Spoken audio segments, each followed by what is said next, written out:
Ladies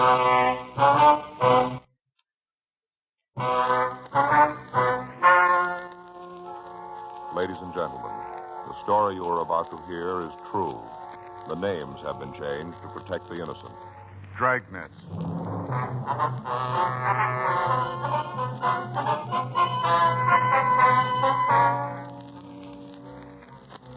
You're a detective sergeant.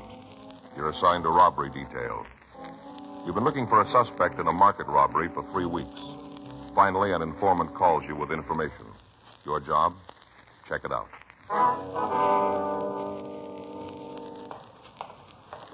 It was Tuesday, February 17th. It was cold in Los Angeles. We were working the day watch out of robbery detail. My partner is Frank Smith. The boss is Chief of Detectives Thad Brown. My name's Friday.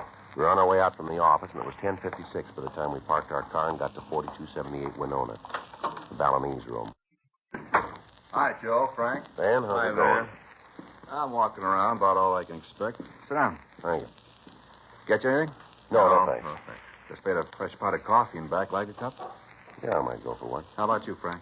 Sure. I'll get it. You both take it black, don't you? That's right. Yeah, man. What was it you wanted to talk to us about? What? I say, what was it you wanted to see us about? Just a minute. I'll be right with you. Here, you want to take one of these cups? Yeah. All right, let me give you a hand there. All right. Here you go, Frank. Thanks. What do you got for us, Van? I read in the paper a couple of weeks ago where you had a stick-up at that big market out in the valley. Is that right? Yeah. Thief made it with close to $7,000. You got anything on it? Well, what'd the guy look like? Well, the description we got was 28 to 30, 5'8", 5'10", 145 pounds, dark hair, dark eyes. He was wearing a leather jacket and denim pants. It was all in the paper, Van. Well, it might fit then. All except the clothes. Huh? There's been a bullhunk hanging around here the last couple of weeks. Got a roller to make a horse pretty sick. Yeah? The funny part is that I've seen him around here for a year, and he never had 2 dimes to rub together. All of a sudden, he turns up loaded. Popping for drinks all over the place. Loaded down with expensive watches, good clothes, everything that goes with money. What's his name, you know? Well, I don't know the whole thing. Been calling him Nick. That's all I know. He matches the description pretty close, huh? All except the clothes. Rags he's carrying now are the best. Don't look like they come from plain racks. Mm-hmm. Did you come up with any kind of a story about the money? No, I kind of hinted at it a couple of times, you know, in a joking sort of a way. I didn't want to be too nosy. Yeah, I know. All he says is that he met the locksmith to Fort Knox. Passes it off as a big joke. Says he found the easy way to live. Well, might be our man. Do you have any close friends? No, Joey plays it kind of solo. He dated Madge a couple of times. Who's mad? She's the waitress here. Comes in about 6. She works the tables in back. Mm-hmm. Did she tell you anything about the guy? No, I asked her, but she says they had dinner, took in a couple of clubs, then he took her home. Played it straight all evening. Mm-hmm. Kind of worried Madge for a couple of days after. Figured she was kind of slipping a little. He didn't say anything to her, huh? No kind of a tip-off. Played it real straight, like I said. Do you have a job? Well, not so as you'd notice. Doesn't seem to have any working hours. Used to walk in here at all hours. Got any other friends? No close ones. He'd buy drinks for anybody that was around when he was popping, but he never came in with nobody. He never left with anybody. You seen him around lately? No, not for a couple of days. Got any idea where he lives? No, I don't think he pads down here in the neighborhood. How about a car? No go. All the time I saw him, he rode cabs. Took him here and left in them. Well, last time he left, you say where he was going? No, just shoved off. Said he might not be around for a couple of days and have a hot cup of Irish coffee waiting for him when he got back. What's Irish coffee? Oh, it's a new drink. I got it from a friend of mine up in San Francisco. A cup of coffee, Irish whiskey, topped with a jolt of whipped cream. This Nick drank 'em all the time. Yeah. Yeah, he's got the whole place on him. You come in some night, we got more coffee cups on the bar than glasses. Didn't give you any idea where he was going, did he? Well, if he threw it, I didn't hear it. Anybody around the place you might have talked to? Well, I can't give you no names. Might talk to Madge. I don't think she'll come up with anything, but you can try. What time did you say she came in? 6. That's when she's supposed to check in. Once in a while she's late, but she's supposed to have her apron on about 6. Okay, Van, thanks for the call. We'll be back. Now, if this Nick comes in, give us the ring, will you? Sure, if he's in town, he'll be back. Yeah? Sure. He's all the time telling me we got the best Irish coffee in town. That's all he drinks, so it figures he'll be here to get some. Right away I see him, I'll give you a call. All right, thanks, man. I sure hope it's the guy you're after. Yeah, so do we. 7 G's, a lot of money. You can buy an awful lot with that. Well, we better take it easy. Yeah? You better not hit that Irish coffee too hard.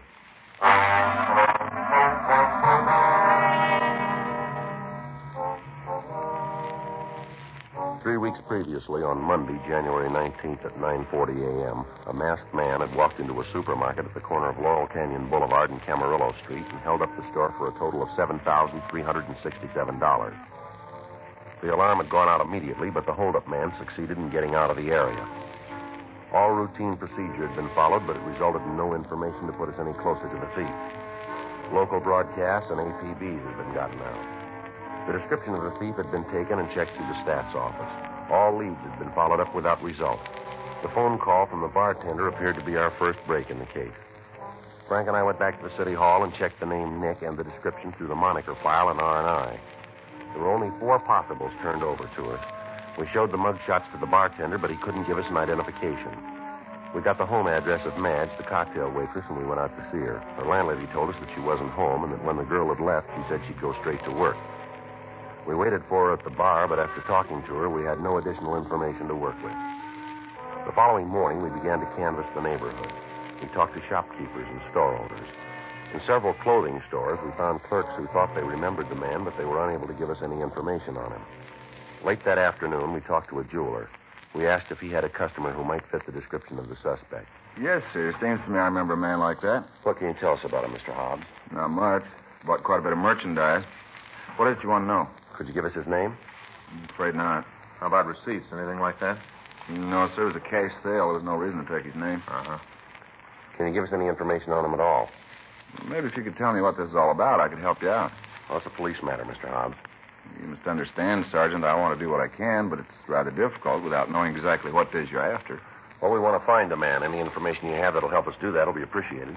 I'm afraid there's nothing I can do for you. Well, how about the things he bought? You want the complete list? Yeah, how much did he buy? I'll have to look it up. Just a minute. All right, sir. Keep a record of your sales, do you? Yeah, I have to for tax purposes. Just a minute. Uh-huh. I'm not certain of the date. Take a minute to find. All right, sir. Take your time. Let me see. Yeah. Here it is. Bought a gold tie bar, set of cufflinks, and a wristwatch. Can you give us the description of the goods? Plain gold tie bar, square ends. Cufflinks were plain, sort of square design, no relief work. How about the watch? A Patek Philippe, solid gold. Anything about the watch that would make it easier to identify? No. You got a record of the case and movement number? Mm-hmm. You want that? Might help. Yeah, I can get it for you. All right, fine. How'd he pay for this merchandise? In cash. Yes, sir, but what about the denominations of the bills? Would you remember what they were? No, I'm sorry, Sergeant. I can't help you there. It was a while ago, and I don't remember. Mm-hmm. Is there anything at all about the man that might help us identify him? An accent, maybe? Way walk, way dress? No. He was well-dressed, conservative. Well, except the tie. That was rather jarring. What's that? He had on a dark flannel suit, button-down collar, black shoes. Mm-hmm. Everything went together except the tie. It was bright red. Mm-hmm. What about his speech? Was there anything there? Not that I remember. Nothing else about it. No, sir. Well, all right, Mr. Hobbs. I'm going to leave one of our cards with you. If you think of anything else, we'd appreciate a call. Mm-hmm. As for you, Mr. Friday? Well, either me or Frank Smith here. All right. If I think of anything. If you'll get the numbers on the watch for us, please. Oh, yeah, almost forgot. Say, there is something. Yes, sir? When he bought the new watch, he was wearing one. Uh-huh. Asked me if I'd give him anything for it. Wanted to trade it in. Yeah. I told him it wasn't worth anything to me. Suggested he try to sell it to a second-hand store. Yeah. He said he's seen the last of hock shops. Said if I didn't want to buy the watch, he'd make me a gift of it. Well, did you take it? He left it here. You still have it? I think it's still in the back. I got a box of old parts. His watch might be in there. Wonder if you'd mind checking that, sir. Yeah, just a minute. Let's see if I can find it. Mm-hmm. What do you think? I don't know. Might be something. Well, we're due for a break. Yeah. We're going to tag the office after this? Yeah, I guess so. You going to go home for dinner? No, not tonight. Fay's got the girls from the bridge club coming over. I thought I'd go by Alan Lum's, get some shrimp and lobster. You want to go with me? Where? Alan Lum's. Oh, yeah. Good lobster place. Sure, I'll go with you. In here. It is. Watch is in here now someplace. What kind of a watch is it, sir? Off-brand. Should be here someplace. But this one here, broken, huh? Let me see. Oh, yeah. Why? Oh, nothing special. Kind of nice looking. Thought if it worked, we might be able to make a deal. If I sold you that one, I'd be in jail tomorrow, sure. Huh. Oh, wait a minute. Yeah, here. Here it is. This is it? Yes, sir. Well, now, is there anything about the watch that'd make it possible to tell where it was bought? No, sir. It's a cheap brand. Most of the drugstores in town carry them. Uh-huh. What if you mind if we take it with us? We'll give you a receipt. That won't be necessary. I trust you. We appreciate it, Mr. House, but we'd better give you a receipt. Well, all right. I'll get the book. Oh, I just thought of something. Might not work, but it's worth a try. Yes, sir. What's that? Just a minute. Yeah, he did. Sir? He had the watch repaired at one time or another. You see here? Let me see. No, I don't believe I see what you mean. Well, here. See the initials there and the numbers? It's RJ 10567, is that it? Yeah. That's the initials of a watch repairman who worked on the watch. That should make it pretty simple, shouldn't it? Yes, sir, it'll help. Yeah, simple. All you have to do is find RJ and get the name of the man who had work number 10567. He should be able to give you the name of the man you're looking for. Huh. Simple. Yes, it's not quite that easy, but it's a place to start.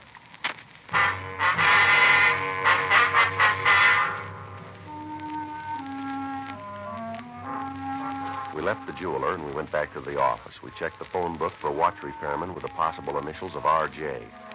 Frank got on one phone and I got on another. There was a long chance that the watch had been bought and serviced in Los Angeles. We went through the watch repair companies with the initials we were looking for, and then we started at the top of the list of jewelry concerns. I see. Uh-huh. That's right, sir. Well, thank you very much. That's all the information we have. Yes, sir. Mm-hmm. Thanks a lot. Right. Goodbye. No, I wouldn't be able to tell you any more than that. Right. Bye. I got nothing. Well, we better get on it or we're going to have to wait until tomorrow. 5:20. Most of the place is closed in a few minutes, so let's stay with it. Yeah. It's getting so I can't see the numbers on this dial anymore.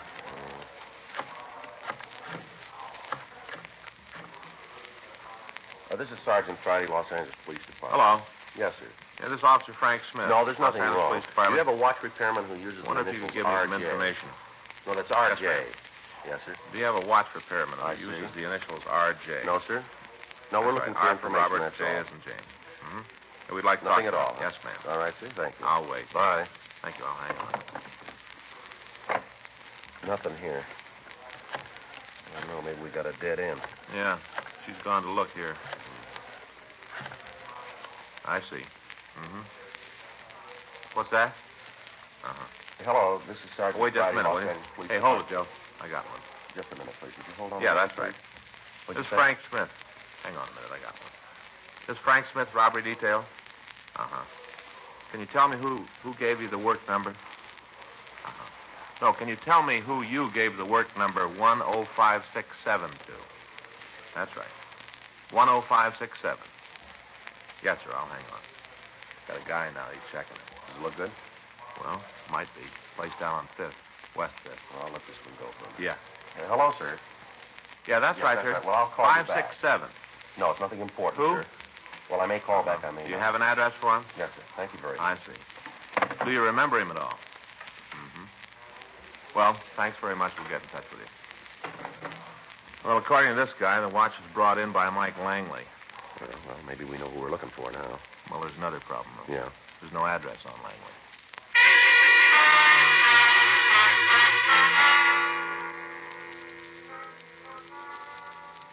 We checked the name Langley through R&I, but without any description to work with, there was little chance that we'd find anything. We checked the description on the arrest reports against that of our suspect, and we ruled out all the possibles that we came up with. We checked the name in the phone book, but we found no listing. We checked the city directory without result. 6:15 p.m. We got in touch with the utility companies and asked them to check their records. They told us they'd call us back by the next morning with the information. Wednesday, February 18th, 9:12 a.m. Frank and I were in the squad room. I got it. Robbery Friday. Yes, that's right. Mm-hmm. Okay. Yeah, go ahead. Mm-hmm. 2647 Gilbert. That's G as in George, I-L-B-E-R-T. Yeah. Okay. Uh-huh. Well, how long have they had that service? Uh-huh. Right, you betcha. Thanks very much. Friday. Yes, right. Thanks very much. They came up with it, huh? Yeah, looks real good here. Service started on Friday, January 16th. Yeah. 2 days before the robbery.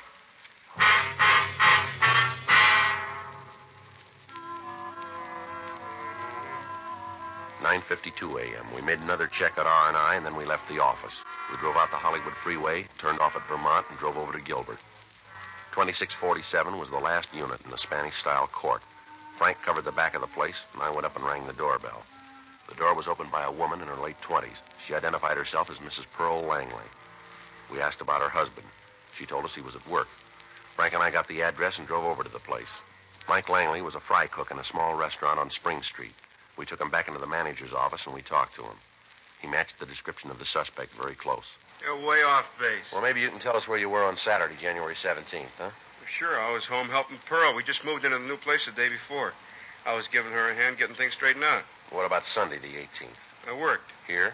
It's the only job I've got. What about Monday the 19th? Same deal. You were here. That's right. What time do you come to work?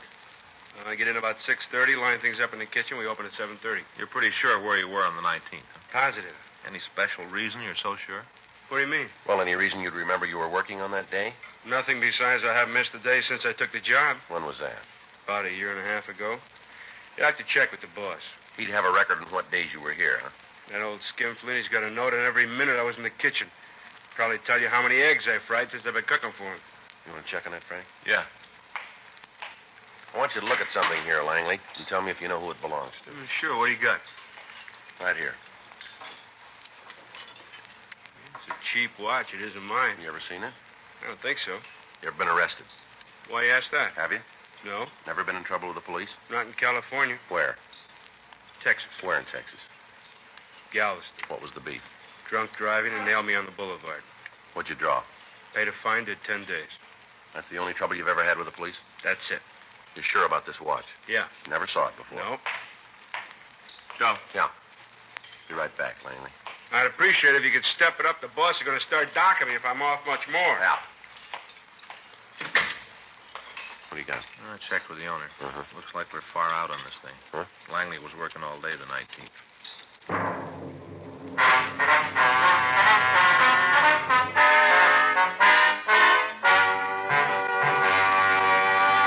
You are listening to Dragnet, the authentic story of your police force in action.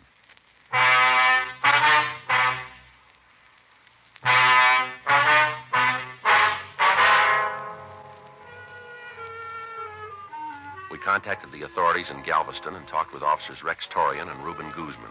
They told us that Mike Langley had been arrested for drunk driving. They went on to say that he'd lived in the beach city for several years and that until his arrest, he had never been in trouble. We brought him down to the city hall and we talked to him further. The victims of the holdup were asked to a special show-up, but although they said Langley looked quite a bit like the stick-up man, they couldn't give us a positive identification. He was released from custody. On Thursday, February 19th, we got a call from him asking us to come out to his home. Frank and I left the office and drove to the Gilbert Street address. We met Langley and his wife. You met my wife, Pearl, didn't you? Yes, sir, we did. Yeah. We met yesterday. Now, what'd you want to see us about, Langley? Sit down. Can I get you anything? A cup of coffee, something? No, thank you, man. I hate to bring you guys out here, but I want to get this thing cleared up. Yes, sir, we do, too. You got that watch with you? Yes, sir. Yeah. Here you are. Oh, thanks. Now, I got to thinking about it last night, about why you think it was mine. Yes, sir. I guess it didn't make much of an impression on me at the time, but I remembered it. Yeah? I figured out how you got my name on it. Yes, sir. I did take the watch in to be fixed. It isn't mine, but I did have it fixed. Well, who does it belong to? My cousin, Herbert Langley. He got in some trouble, and when he was at Quentin, he sent the watch out to me to have it fixed. I guess I must have forgotten all about it. You know where he is now? Well, he was staying here with us. How long ago, ma'am? Oh, he got here the day after we moved into the house. That'd be Sunday. Yeah, I remember because Mike and me were trying to get the place straightened out, and Herb didn't do anything but sit around and guzzle beer. Didn't look to hand to help. See here now? You mean staying here? Yes, ma'am. No, he moved out about a week Did he ago. tell you where he was going? No, just said he was tired of being a fifth wheel and left. Him and Pearl didn't get along too good. We sure didn't. One thing I don't go is a man that doesn't work. Laying around the house all day or else down at some bar, drinking all day. Mm-hmm. Do you know what he was in jail for? Herb kept telling us it was a bad beef. They didn't have anything to do with it. What was the charge, do you know? Robbery. Where was that? Up north, was it San Rafael, wasn't it, honey? A real bum. Wish you wouldn't say that, Pearl. Why not? It's true. You just didn't understand him. No, and I didn't want to. I don't like him. Never did. All the time laying around, giving orders, wanted to be waited on, hand and foot. Always asking for something. Him and that lousy coffee. That was the end when he started asking for that Irish coffee. What do you mean? Oh, coffee, Irish whiskey, and whipped cream. Something he heard about someplace. Do you know where he is now? No. How about you, sir? Well, I haven't got the address, but he did say something about going back to see Mother. Where would that be? Texas. He wasn't sure. He just said he was thinking about it, though. Uh-huh. Did he say when he was coming back? No. Him and Pearl had a beef before he left. Yeah. Packed a bag, said he'd never be back.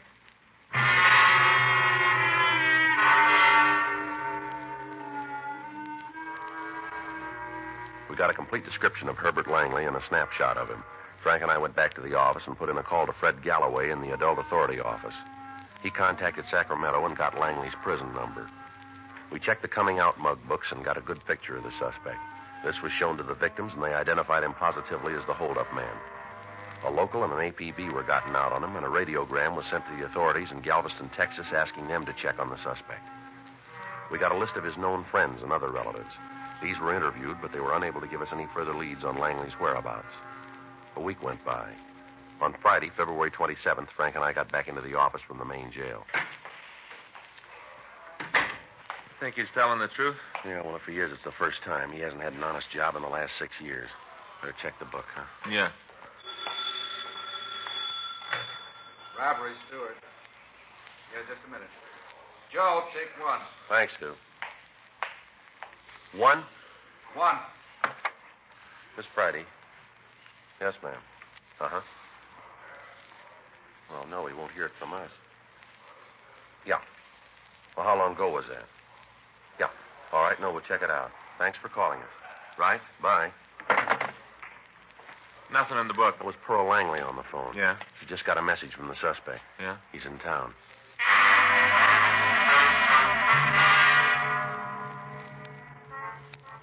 Frank and I, along with Stewart, Creasy, Stromwell, and Stoner, checked out of the office and went over to the bar on Winona Street.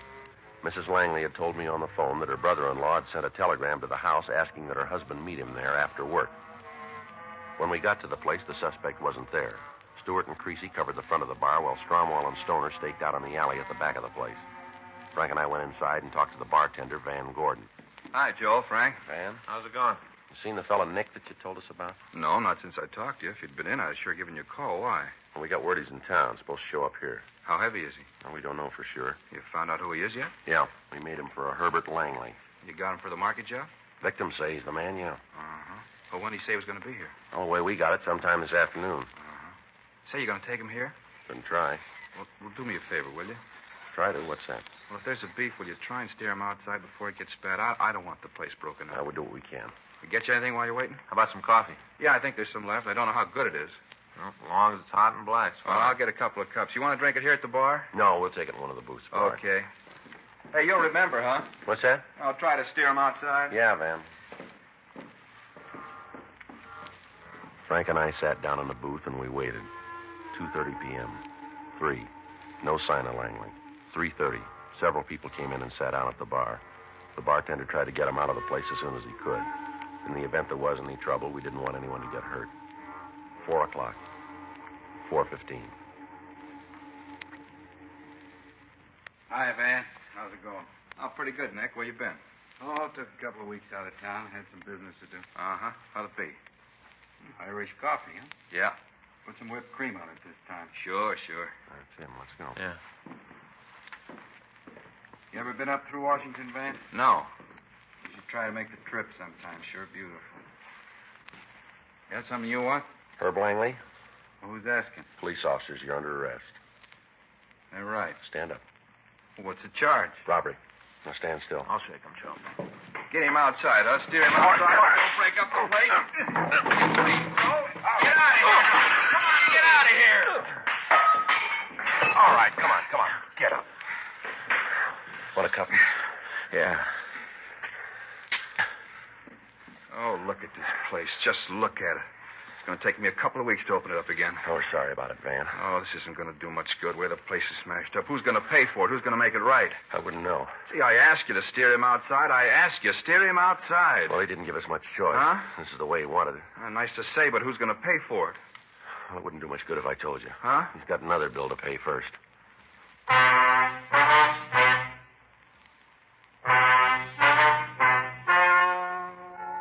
The story you've just heard is true.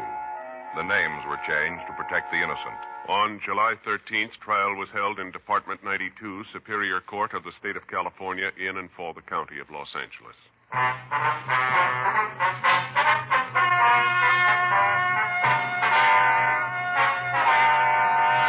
Herbert Colby Langley was tried and convicted of robbery in the first degree, 1 count, and received sentence as prescribed by law. Robbery in the first degree is punishable by imprisonment in the state penitentiary for a period of not less than 5 years. You have just heard Dragnet, the authentic story of your police force in action, and starring Jack Webb, a presentation of the United States Armed Forces Radio Service.